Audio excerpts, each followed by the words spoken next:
My goodness. Hey, good morning. Welcome to Buckhead Church. Great to see all of you here today. Allison, you're a really good singer.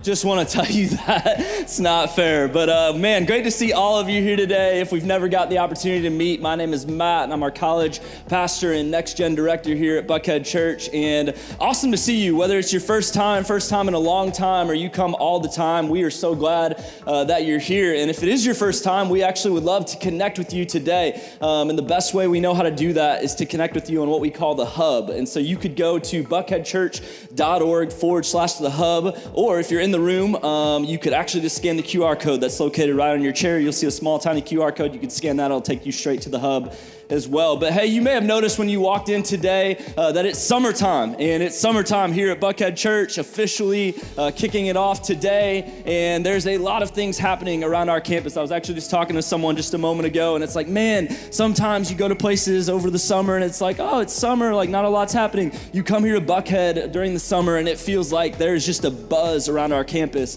And so down in Wombaland and Upstreet, our KidMin environments, they have special themes that are happening all summer long. It's really, really exciting. And then in our student environments, Transit Middle School and Inside Out High School, they actually are promoting students tonight. So students are moving up a grade, so a lot of excitement there as well. So just a whole lot of fun, a whole lot of things happening all throughout this summer here at Buckhead Church, especially in our Next Gen environments. And so really, really excited about that. But today is going to be a really, really incredible Sunday. Today we're continuing on in our series that we've been in called The Fundamental List. And we're actually in part 4 today, and we get the honor and privilege to hear from our lead pastor, Joel Thomas, today, live and in person here at Buckhead. Excited about that. Absolutely. But before we get there, we got this amazing crew leading the way. We've got Allison, Tommy, and Glow who are going to lead us in some worship and some singing this morning. So if you're willing and able, why don't you go ahead and stand to your feet, maybe say hello to a few people around you, and we'll move forward with our service this morning.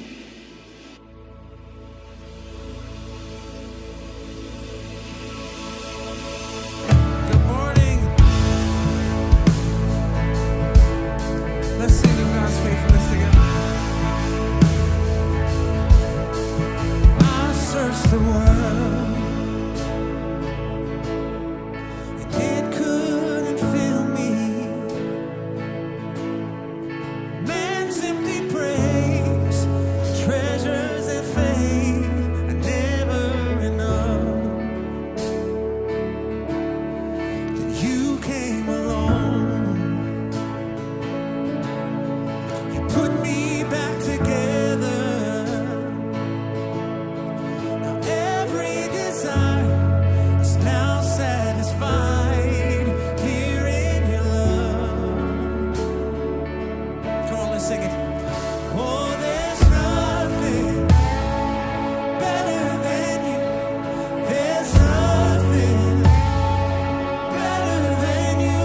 Oh, there's nothing is better than you.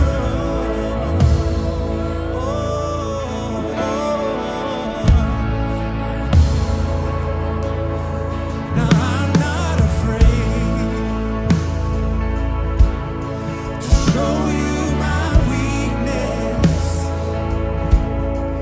failures and flaws. You see them all. You still call me friend.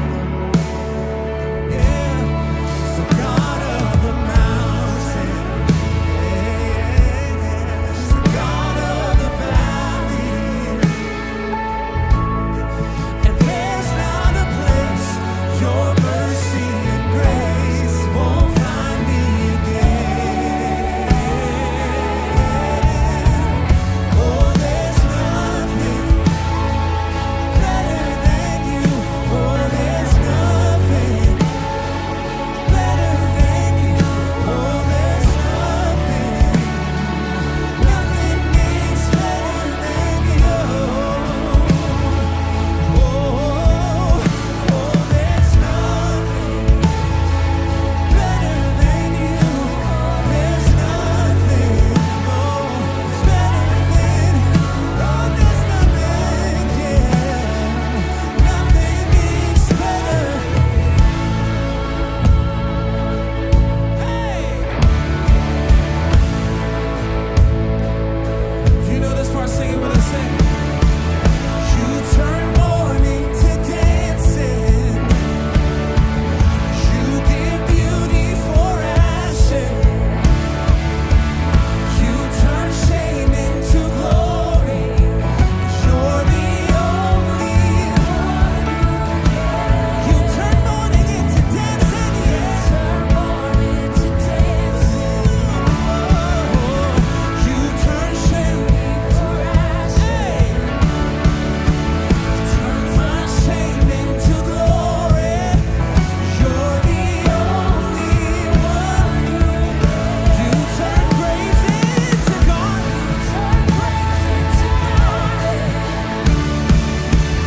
You turn bones into harmony.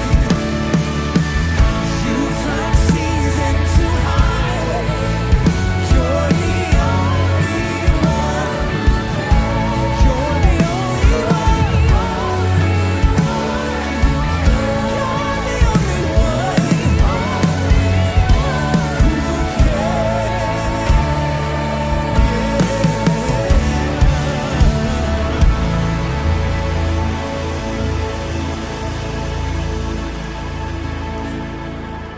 Father, you're the only one who can change our entire situation. And Father, you are the same God. And as you moved, you will move. So we sing this in faith. I'm calling on the God of Jacob, whose love endures through generations. I know that you will keep your covenant. I'm calling on the God of Moses, the one who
I love that song. You can be seated. You are the same God. You are the same God.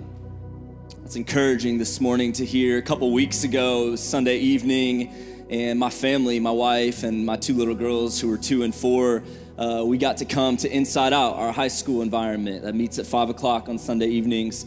And it was their night of worship and baptism night. And so we got to come and we got to experience worship that felt a lot like this with high schoolers. And then it was a baptism night as well. So a few people were getting to share their stories of life change and how Jesus has impacted their life. And they got to go public with that decision of faith through baptism and publicly declare to everyone that they're a follower of Jesus. And so worship's happening and the first baptism takes place, and it's this leader. She's a leader of high school girls at Inside Out. Her name's Madison, and Madison gets baptized. Powerful testimony of how Jesus has worked in her life. And then Madison turns right around and she actually baptizes a girl that's in her small group at Inside Out. So a rising junior named Cece. And Cece gets baptized. Powerful story. There's a photo of it right there. And what was so cool, I'm sitting in the back again with my family. We're watching all this take place. It's powerful. Like the room is erupting in celebration as these stories are shared, as these baptism moments take place. And then right in front of me in the back row, I see this whole row filled of girls who look a little bit younger. And I kind of lean to one of the Inside Out staff team members. And I'm like, hey, like what's this group of girls here right here? What's the story? And they're like, oh, those are 6th graders. Because Cece actually leads a group in transit. She leads a group of 6th grade girls. And those are the girls that are in her small group that she leads. This group of girls who is celebrating, and right after Cece got baptized, these girls all follow her out in the hallway, and they're jumping and celebrating with her. And then you've got my 2 girls, 2 and 4, who are seeing all this take place. And I'm thinking, wow, from generation to generation, you are the same God. You moved in power then, you can move in power now. You did it for those people back then, you can do it now. So I don't know what you're up against. I don't know what you're worried about today, but can I just tell you a promise from the scriptures? God is the same yesterday, today, and forevermore. He still moves, he still works, he still hears your prayers, he still responds. So maybe today, maybe you came or you're watching online today and you just needed to hear that truth and be reminded of the fact that God sees you, God is for you, and he's the same God. And just like he came through for the person sitting down the row from you, he can and he will come through for you as well. May not be exactly when you think he will, may not be the exact way you thought he would, but trust him. He's working. He sees you. So man, I needed to be reminded of that. God, we just thank you that you're the same God. You're the same. You still see us, you're still working. We thank you for that.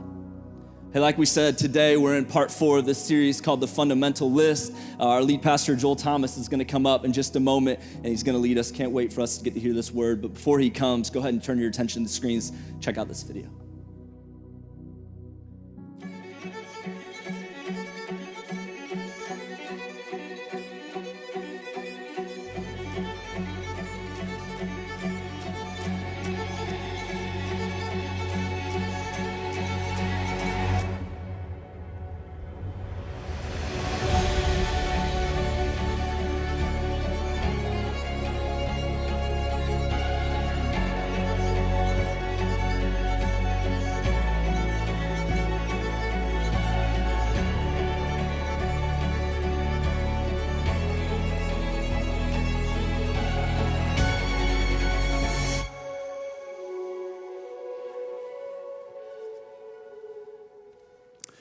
Well, I want to welcome all of our Atlanta area churches, as well as all of our network of churches around the country, across the world. It's really a humbling thing to be able to join with such an amazing group of people week after week. I hope your morning has gotten off to a great start already. We've had a great morning of worship as we're jumping in today, and I'm excited to continue in our current series. I want to begin with a question, and here's the question I want to begin with. Have you ever seen an injustice in the world and you thought to yourself, why doesn't God do something about fill in the blank? Why doesn't God, you see something, you think, why doesn't God do something about that? We usually wonder this when we look around and we see something that seems absurd or it definitely seems not right. Like, why in the world is the only thing our two political parties can agree on is borrowing more money? Like, why is that? Like, I mean, it's crazy. Like, we need to borrow more money so we can pay the interest on the money that we already owe. I mean, it's like, it's absurd. But I'm not just talking about things like that. I'm talking about things that like really seem wrong. Like, that's a first world problem. But like, when you look at in the world and you wonder, like, you think about God's goodness and his mercy, and you think, why would a good, merciful, just God allow natural disasters, pandemic disease, genocide, the tyranny that we see in the Ukraine, and things like of that nature. And maybe they're not just far away things. Maybe in your world, maybe somebody you know, maybe somebody you love has been a victim of injustice. And maybe they're large injustices or small injustices, but you see these things and you're like, where's God in all of that? And one of my huge ones is when I see people getting away with mistreating or abusing children. And I think most of us can agree on that one. It's like, I just wonder, I'm like, okay, God, like, where are you in this? Why would an all-powerful, all-good God, why wouldn't he do something? And our real question is, why doesn't he do something now? Like, I don't want him to wait. Like, it's like, okay, they're gonna get what's coming.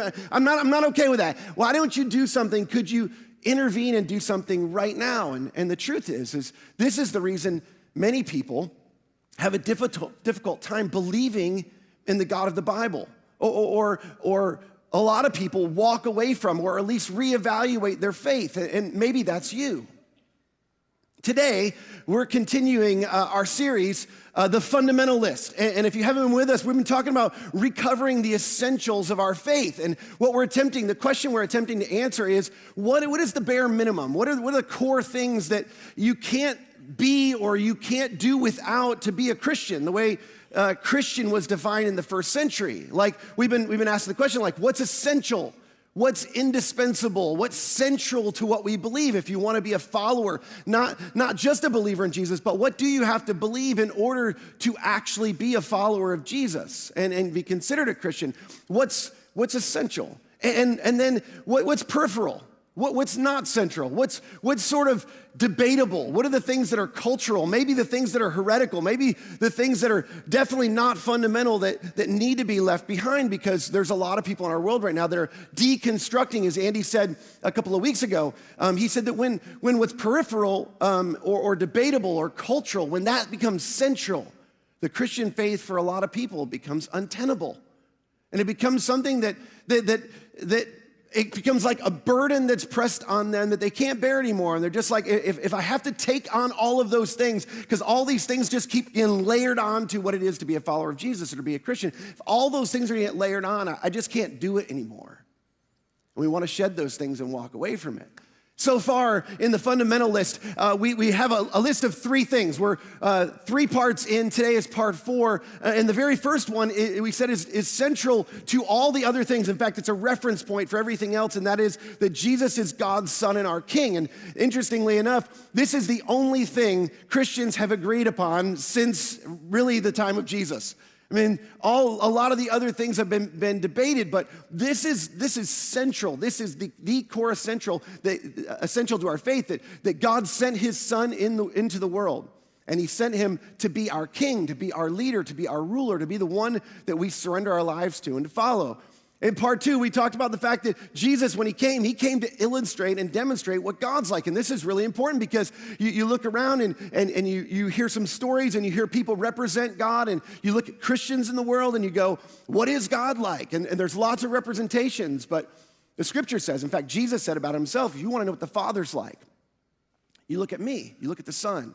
Well, that was in part 2. And then the last time we were together, Jesus defined sin. Number 3, Jesus defined sin as anything that harms you or others. And Jesus talked a lot about sin. And a lot of times we get accused of sin, or people get shamed or judged. And we're going to talk a little bit about this today for sinning. But Jesus was really specific about his definition of sin. And sin is anything that you do that's harmful to you, which is why he's given us the instruction he has, or harmful to other people. And following the way of Jesus is never going to be harmful to you or to the people around you. Well, a couple of months ago, Andy came to me and he said, hey, listen, I thought it would be fun for you to participate with me in this series. And I was like, I'm in. And he said, great, you take the reality of heaven, hell, and the final judgment. And I was like, that doesn't sound like so much fun to me anymore. Like, I don't know why you thought that was fun. Maybe that's fun for you. Doesn't sound so fun for me, but here we are. And so we're going to go for it. If you're all right with that today, if you're not, too bad. We're going for it anyway. But it's related to this question here. Why doesn't God do something about the injustice in the world or the things that are not right in the world? And this question, it reveals something that's universal. It's a universal innate desire in all of us, the universal or innate desire for judgment and justice. You've seen this. We've seen this recently in our world. Diverse groups of people are powerfully united, for better or for worse, around things they're convinced are not right. When we see things that are not right in the world, and you can rally people around this. I mean, this is one of the most powerful unifiers in our world. When you see things that are not right, it's easy to get a group of people rallied around that and against things. You've seen this. It's easier to rally people against things than it is even to rally people for things. But where does that come from? Well, why do we care? And isn't it true? And we don't think about this often, but you're an above average audience. So I want to challenge you today. When you see something that's not right, or to know something that's not right, assumes a standard of something that is right. I mean, if you know something is not right, you're simultaneously claiming to know that there's something that is right. You're claiming to know that there's some sort of ideal that this thing that you're judging is falling short of. And whether we agree or disagree on what the ideal is or where it comes from, it doesn't matter. Logical deduction says that we believe that one exists, and that's true for all of us because we all find ourselves judging things at times. And in reality, what we're doing is we're judging something against our version or our view of what the ideal is. And the irony is, this is a popular criticism of God oftentimes. Jesus came to illustrate, as we said, and to demonstrate what God is like. And sometimes we look at the stories of the Old Testament, and it seems like what Jesus illustrates or demonstrates, it's at odds with what we see in the Old Testament, the God of the Old Testament. And the reason is because when God actually decides to do something and deliver his justice, we don't like what he does. Or we criticize what he does, or we at least question what he does. And there's so many people who are like, I like Jesus in the New Testament, but I don't really like the God of the Old Testament. And we try to divide these things. I mean, a good example of this is the flood. And some of you don't believe that happened, but the story of the flood is a story that represents God in the Old Testament. And it actually, what it represents in the Old Testament, it represents God's judgment. I always have to think when I write judgment because I want to put an E after the G. Judgment. It represents God's judgment, if you think about this. And God's judgment seems harsh. I mean, is there really only one righteous person in the world? I mean, is Noah the only guy? And is it really necessary? Was it really necessary to flood the world and rid the world of all the other people? I mean, come on. When you think about that, you think, why would a good God do that? But we want God to do something when we see injustice in the world. And the thing is we want him to do something until he does it to us, right? We want God's judgment, but we want it our way. And we want it against other people. We don't necessarily want it against us. Now, here's the amazing thing. The third story in the collection of stories in our Bible, at the very beginning of the scriptures, the third story at the beginning of our scriptures is about this very thing. And it's the exact tension that exists when things are not right or things are not as they ought to be in the world. And so if you have a Bible, I want to jump into that story. If you don't have a Bible, I've said this a lot of times, we'd love for you to have one. Wherever you are, if you don't have a Bible, you can't afford one, we would love to give you one. We'd love to get you one. But I think the scriptures are so incredible that it's worth opening up for yourself. If you have a smartphone, the Bible app is free. And if you have one and you want to follow along, I'd love for you to do that. We will put the words up here on the screen. So really quick, context. Genesis chapter 1 and chapter 2, two accounts of creation. One is more poetic. The other gives more details of the creation story. Genesis chapter 3 is the famous story of the eating of the fruit. The serpent tempts Adam and Eve and the ideal, if you will. This is sort of the ideal in the beginning. The ideal is lost. The fall of man happens as it's described. And Adam and Eve have to leave the garden, which is this idyllic place that God had created for them. And death enters the world, and now sin's entered the world, and things are not completely right, and they leave ashamed and covering up and hiding from each other and from God. And that's just in the 3 chapters into the story. So we get to chapter 4, and we find out that Adam and Eve are starting their family, and they have 2 kids, Cain and Abel. Cain's the older one, Abel's the younger one. Genesis chapter 4. The third story in the Bible, Genesis chapter 4, begins this way. Now, Abel, he kept flocks, and Cain worked the soil. So we find out at the very beginning that Abel's a shepherd, and Cain's a farmer. And both are doing meaningful work. By the way, work is not a curse of the fall. God gave man meaningful work before. He wanted him to fill the earth and subdue it, to rule over it. And so they're both doing meaningful work by design. And Abel is a shepherd, and Cain's a farmer. And in the course of time, Cain brought some of the fruits of the soil as an offering to the Lord. And Abel, he also brought an offering, but he brought the fat portions from some of the firstborn of his flock. So they're both making sacrifices, which is sort of strange at the very beginning, but there's something innate in them that knows that they need to make a sacrifice, which again, seems like a little bit of a strange thing, but we all do this, don't we? I want you to think about this. In your life, you make sacrifices all the time. You sacrifice in terms of your time, and you sacrifice in terms of your money. And we offer our talents, and we leverage our assets towards other things. And we do this, and we try to sacrifice, and when we try to sacrifice, we try to make the right sacrifices, don't we? You think about this, and this is a daily thing. Sometimes we do this consciously, sometimes unconsciously, but you're trying to sacrifice the right things and make the right decisions for the right reasons, sacrificing for the right people at the right time.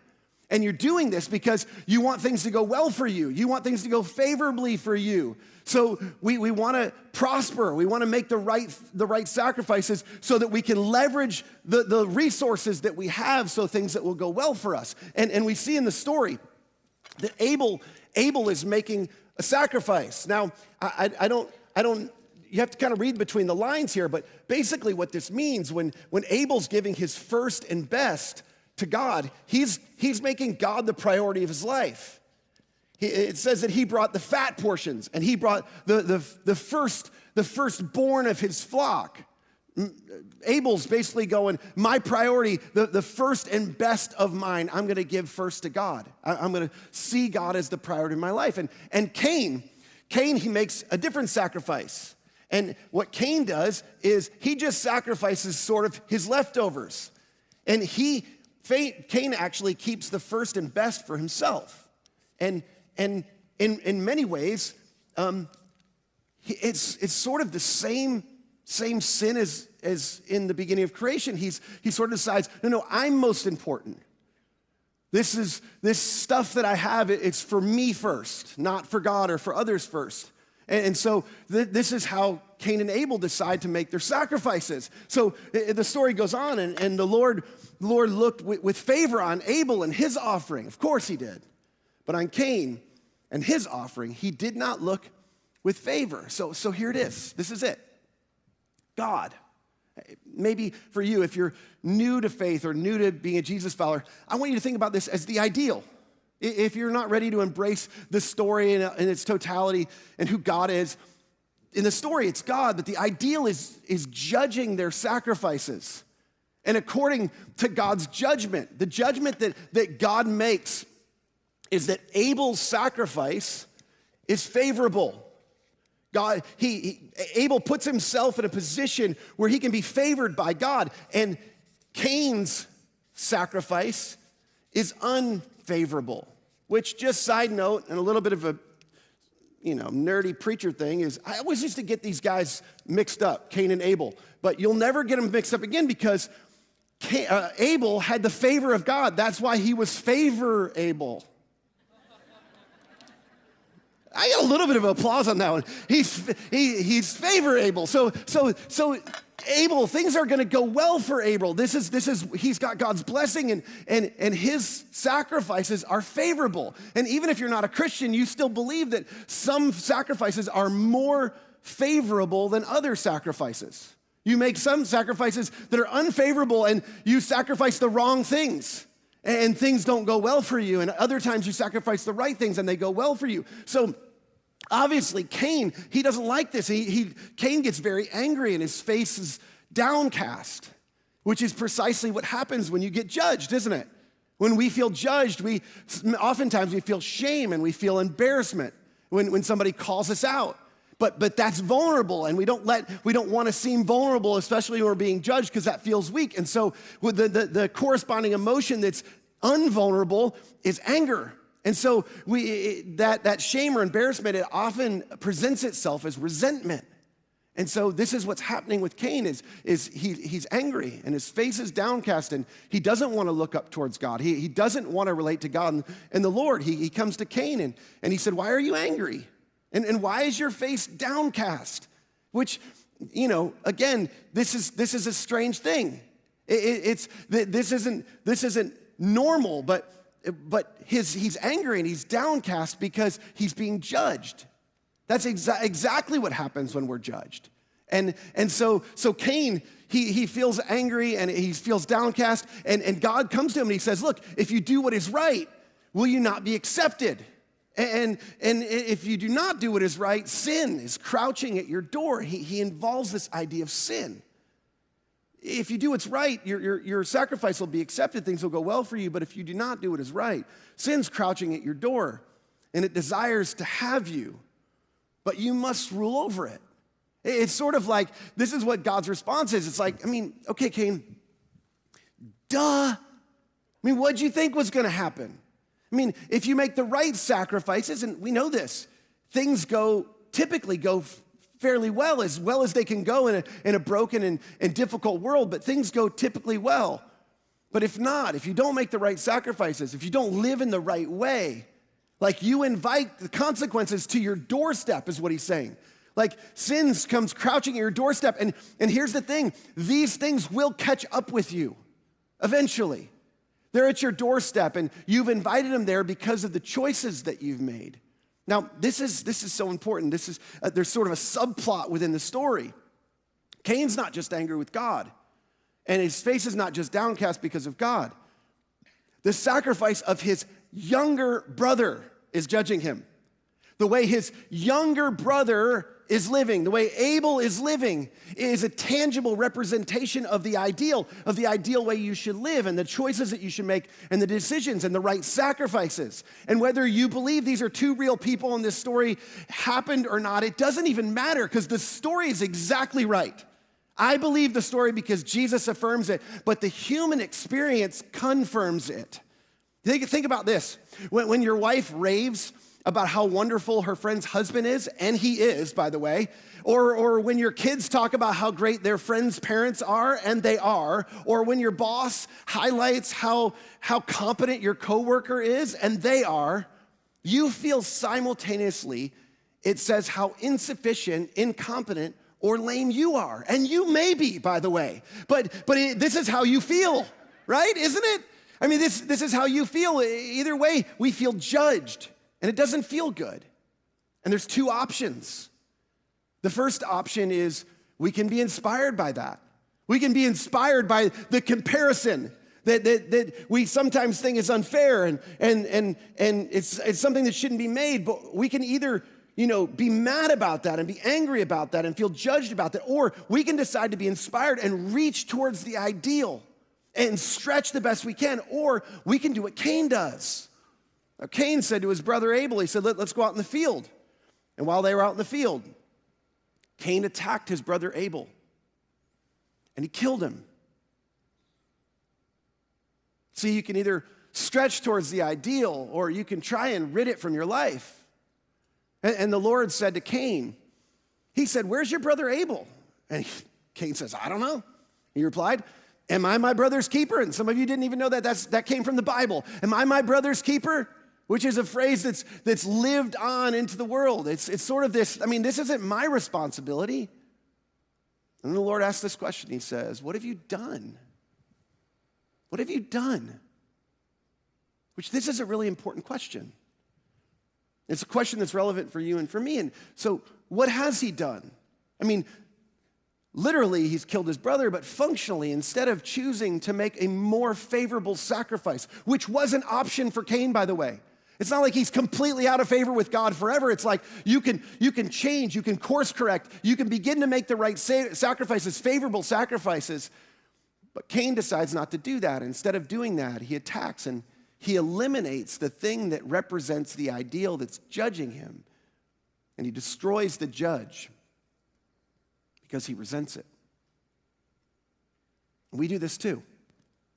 Maybe not murder, but when we see someone or are compared to someone who's a more ideal, whatever it is, than we are, we do our very best to discredit or to eliminate the judge. It's like, oh, wow, Tina's husband, yeah, he's thoughtful. He's a really amazing guy. Too bad he's ugly. And he doesn't make much money. And have you seen the car he bought for her? It's terrible. And he's a crappy golfer, too. Come on, you don't want to be married to Tina's husband. Do you? I think you got it pretty good the way you are. Things are pretty good here, aren't they? This is what we do. And, I sort of ingest, but the truth is it's easier to destroy or to tear down the thing we're being judged against than it is to pursue it, than it is to humble ourselves and stretch toward it and to prioritize it.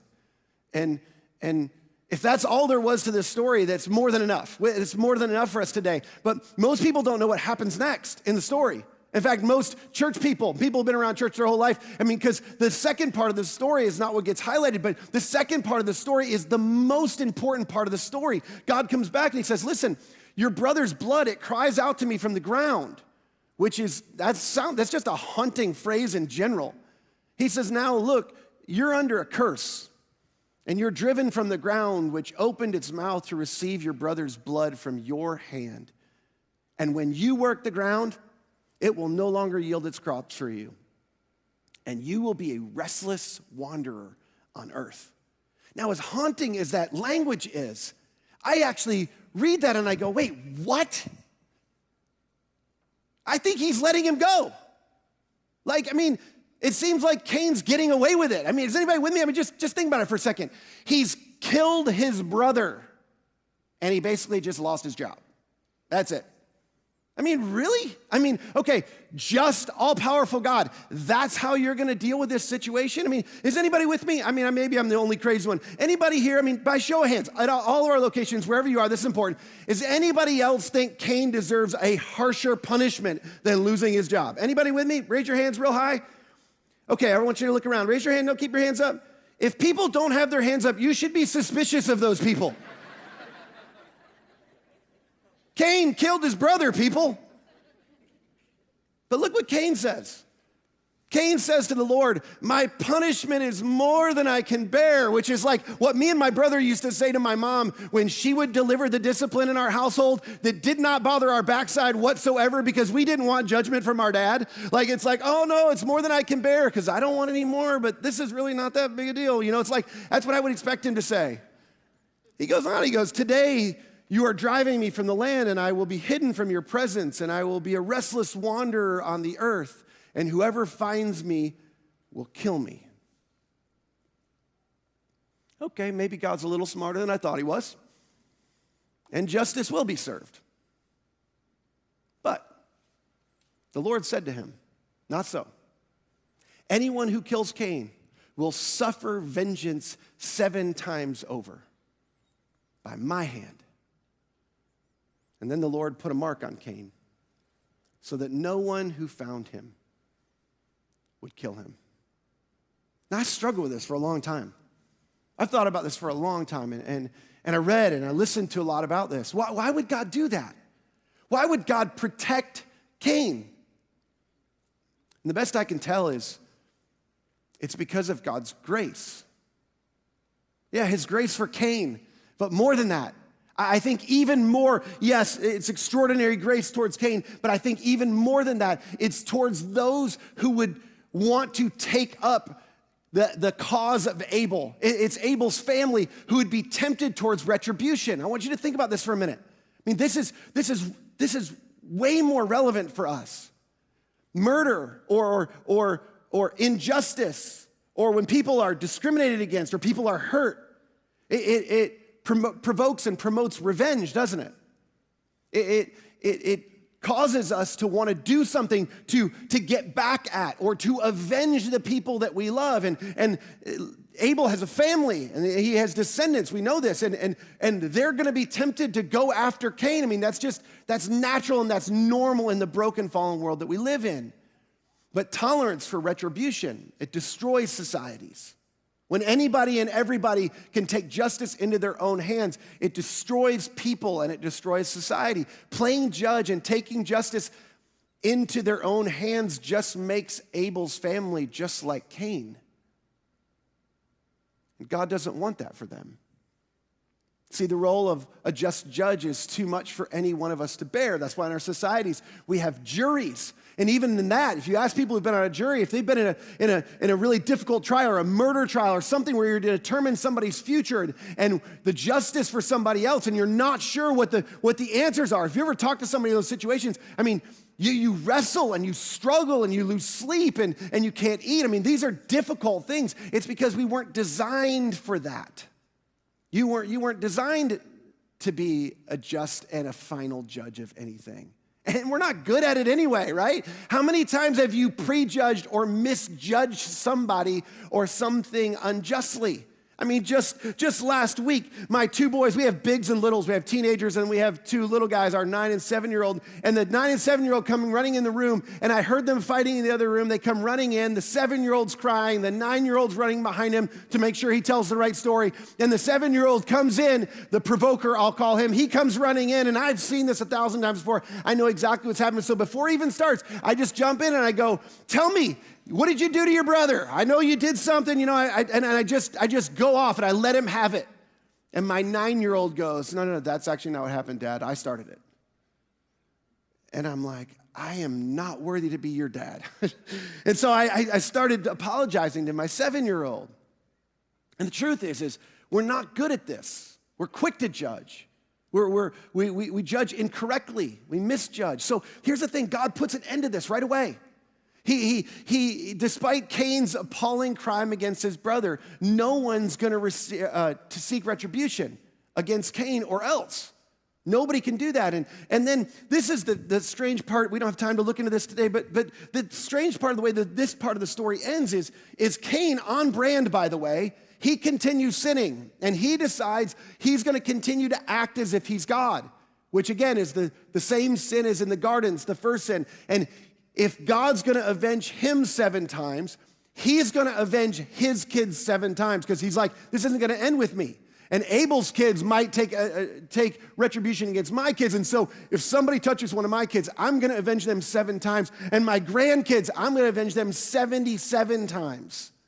And it spirals. And all the way down the line, generations later, comes Tubal-Cain, which is a descendant of Cain. And he's credited with creating weapons of war. And things are out of control and destructive in this lineage of this family. And the next story in the scriptures. Anybody know the next story in the scriptures? People get nervous when I kind of like give Bible quizzes in church, but you know, it's not a bad thing. We used to do that all the time in church. Like the preacher would wait for the answer. Like I'm kind of stalling right now, but I'm giving you a really big clue right here. Like, anybody know the next story that happens in the scriptures? Nobody. The flood. And it's by no coincidence, by the way. Think about this. This is mind-blowing to me. This is an archetype for everything that happens after the fall. Do you know this? Like, just in the first few chapters of the Bible, the ideal is created in the garden. The ideal is created. You know, you remember this part. the tree in the garden. There's the ideal world that Adam and Eve are in. And then they sin against God. And they're cast out of the garden, and the ideal is lost. And things are not right in the world. Things are not going well in the world. And there's two paths. There's two options for how you can live. You know, it's not like there's only one way to live. There's two sort of separated paths for how you can live life. And you can either choose to live and make the right sacrifices and live one way that's favorable, or you can choose to live another way, and it's not favorable, and it's not going to go well for you. And in the end, there is judgment for this. I mean, this is just the first few chapters. Just really quick, and this is a side note. I try to make a case as much as I can. This thing is brilliant. Do you know what we hold in our hands? From a sociological and psychological perspective, the story, this book, just the first few chapters, is inconceivably brilliant, and we take it for granted. In just the first few chapters, you don't even have to read far. You find the meta-narrative for all of human history. How to live, how not to live. We said in week 1, Jesus came to show us that. He shows up as a rabbi. He says, follow me. I'm going to show you how to live. And we said in week 1 of the fundamentalists that Jesus is God's son and he's our king and he's the ruler and he's going to have the final judgment. He's God's final king and he gets the final say. In fact, he tells us in John chapter 5, he says, the Father judges no one, but he's given all judgment to the Son. And when we think of final judgment, I mean, this is fun to talk about. It kind of makes people nervous. But when we think of final judgment, what everybody wants to hear about is, hey, what's going to happen in the end? Like, how are people going to be judged? And who's going to actually get to show up and go to the pearly gates? And who isn't? And when is that going to happen? And how is that going to happen? And we use big church words like eschatology and rapture and like what's going to happen in the end. And I'm not making fun. Like those are all important things and key things that the Bible talks about. The problem is none of that is actually really clear as to what happens in the end. But preachers like me, oftentimes they use things like, you know, stories in the scripture, and people are like, somebody's like, things are off the rails. Wait till Andy gets back. Like, what are we talking about? But like, we use things like this to like scare people into things, to literally like scare the hell out of people and scare people into other things. And it's like, that's what we want to do. And again, Jesus promises judgment, and the details and the sequence aren't clear. And it is clear that there will be a judgment in the end, and the things of the kingdom of heaven and the things that are from the enemy, the things that are of hell will be separated. But we don't know the details. We don't know when this will happen and how and for how long. And those are all things that are non-essential, that we get fixated on. Here's what is on the fundamental list. What is on the fundamental list is that Jesus, he promises justice in the end. And he invites us to trust him in the meantime. Jesus promises justice in the end. Justice will be served. All will be made right. And in the meantime, he says, will you trust me? Will you trust me for how to live this life? How the proper way to live out being my follower in this world, in a broken world, the best way, the best possible way for things to go well for you, things to go favorably for you. And we're to live in light of this promise. You see, this same temptation that existed with the first humans, this is going to be one of my most fun drawings. It's going to be a hard one, but the same temptation that existed in the beginning still exists in the world. I mean, we think of the stories of the Bible as these old Bible stories, and they're archaic, and I mean, did any of that stuff really happen? And, you know, we saw it on a flannel graph, and now somebody's drawing it on a chalkboard, and that's all a little bit strange. But you know, we hear these stories in the scriptures, and we wonder, like, does that really exist, and does that really matter, and does that really relate to me? But the truth is there's still an enemy. And there's an enemy that's tempting us. And he's tempting us to put ourselves first, to put yourself first in every situation, to not trust Christ in the way he's asked you to live and the way he's encouraged us to live our lives. And he's asking you to trust him. Jesus is asking you to trust him, but there's also an enemy that he's come, and Jesus said he's come to steal and to kill and to destroy. And the truth is when we trust Jesus and we choose to live our lives one way, we actually bring the favor of heaven down into our lives. And you know this.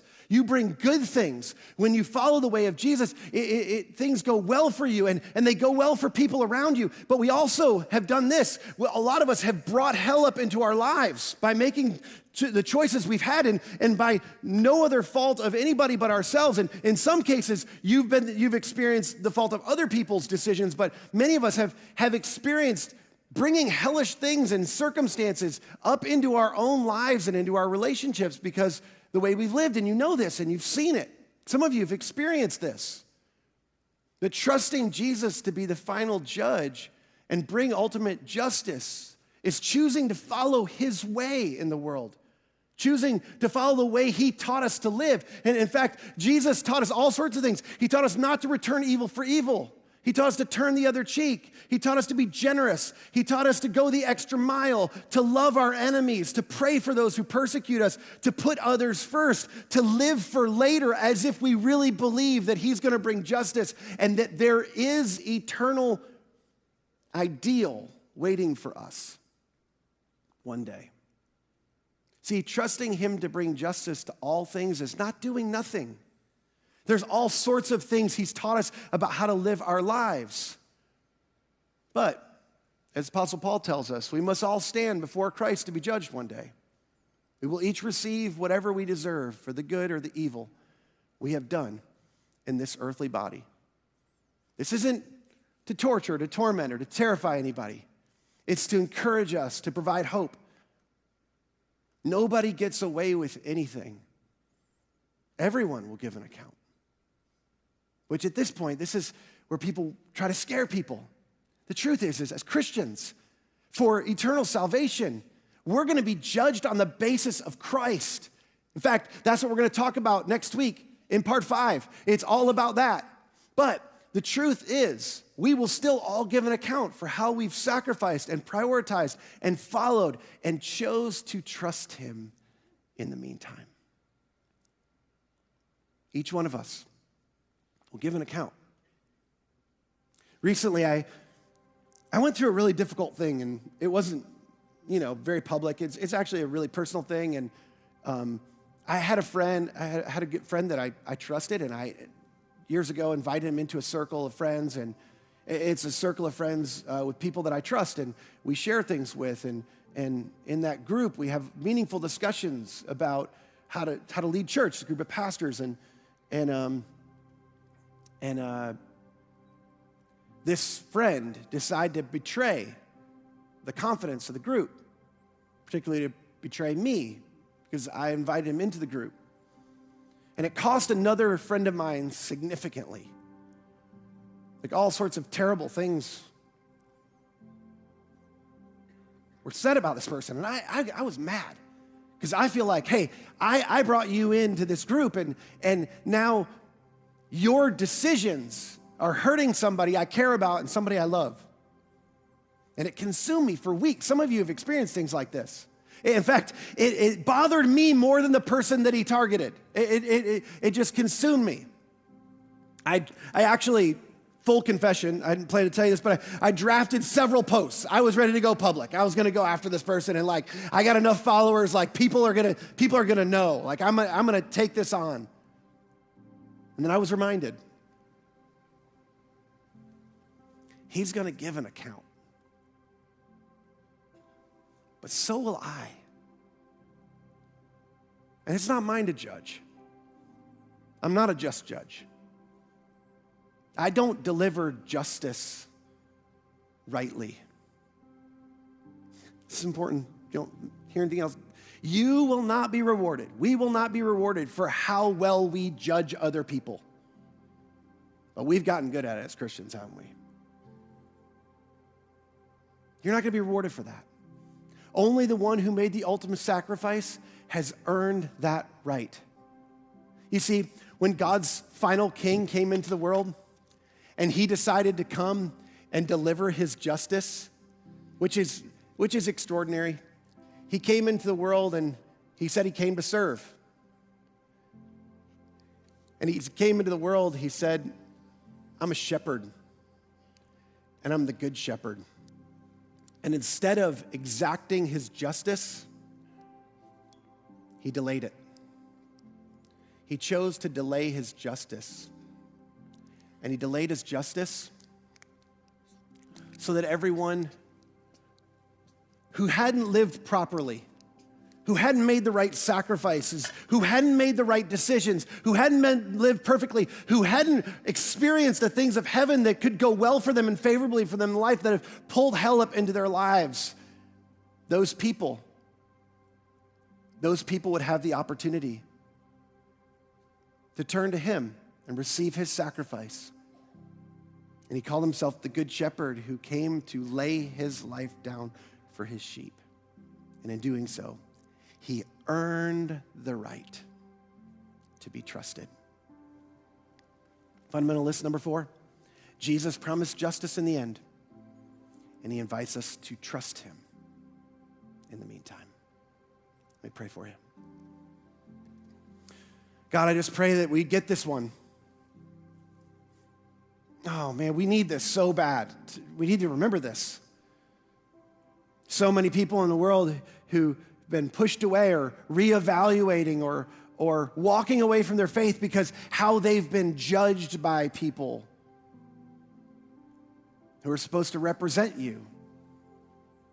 And Jesus, the way that you wanted us to represent you is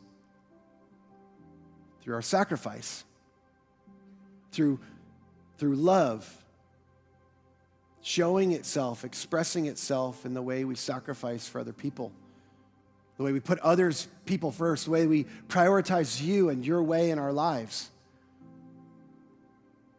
We're grateful that your ultimate final judgment of us is secure with us because you judge us by the sacrifice of Christ. But for those of us who call ourselves Christians, I pray that we would wake up to the fact that we will still give an account of how we live our lives. One day we will stand before a judge. And I pray that that wouldn't cause us to shrink back in fear, but it would motivate and inspire us to stretch to the best of our ability. We won't be perfect, but to stretch the best of our ability towards the ideal. And want to look forward to and live toward that day when you return. And you make every wrong right. And you set everything in its right place. And you separate all the terrible things from the way you design things to be so we could experience life the way it ought to be. Until then, inspire us, motivate us, help us to make the right sacrifices as we follow you. And I pray it in Jesus' name.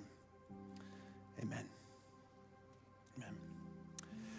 Well, thanks so much for joining us today. I want to tell you about one important thing. If you're somebody who has questions, it may be a question like, why doesn't God do something about it? Or maybe you have other questions about God or the Bible. We have an environment called Starting Point, and for years and years and years, people have come to this environment to get their questions answered, to talk about important things of faith. And we're starting new groups all the time. We'd love to connect you into one of our Starting Point groups. You can go to the hub, scan the QR code on your chair, and we'll get you the information. You can give us some information. We'll get you some information on how to get in a Starting Point group. We would love to connect you into one of those groups. Next week, Andy will be back. Some of you are going, whew. For part 5, we're done with judgment. Next week, to continue our series. I hope you have a great week. Let's go be the church where we live, work, and play. We'll see you next Sunday.